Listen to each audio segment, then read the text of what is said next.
श्री स्वामी समर्थ। आज आपण श्री स्वामी चरित्र सारामृत यामधील अध्याय 14 बघणार आहोत। याआधी आपण अध्याय पहिला, दुसरा आणि तिसरा शॉर्ट्समध्ये अपलोड केलेला आहे, तर तो नक्की जाऊन बघा। आणि जर तुम्हाला ही अध्यायाची मराठी आवृत्ती आवडत असेल तर नक्की चॅनलला सबस्क्राईब करा आणि कमेंटमध्ये श्री स्वामी समर्थ नक्की लिहा।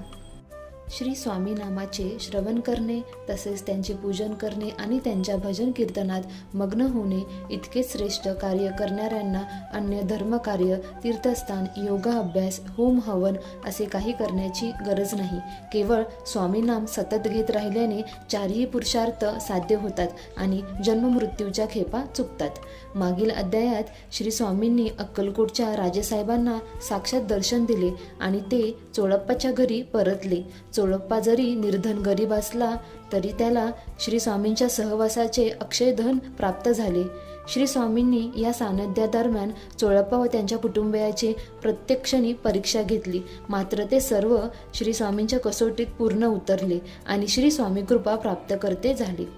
येथे श्री स्वामींची प्रसिद्धी सर्वत्र सर्वदूर पसरली। लांब लांबून भक्तगण अक्कलकोटास येऊ लागले। अनेकांच्या मनोकामना पूर्ण होऊ लागल्या। श्री स्वामीचरणी येणाऱ्या भक्ताचे प्रमाण दिवसागणिक वाढू लागले, मात्र त्यात काही कुटील निंदकी होते। असेच एकदा 2 संन्यासी स्वामींची परीक्षा घेण्यासाठी अक्कलकोटास आले। स्वामींनी त्यांचा कुटील हेतू ओळखला। त्या दिवशी श्री स्वामी ज्या भक्ताच्या घरी होते तेथे अनेक दर्शनार्थ फळफळावळ घेऊन आले, मात्र श्री स्वामींनी आलेला प्रसाद त्या संन्याशासमोर ठेवला, परंतु श्री स्वामी स्वतः उपाशी असल्याने संन्याशी देखील काही खाऊ शकले नाहीत। अशातच संपूर्ण दिवस सरला।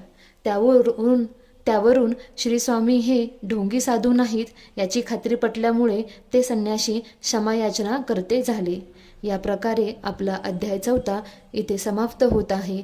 जर तुम्हाला ही मराठी आवृत्ती आवडत असेल तर चॅनलला नक्की सबस्क्राईब, लाईक आणि कमेंटमध्ये श्री स्वामी समर्थ लिहायला विसरू नका। श्री स्वामी समर्थ।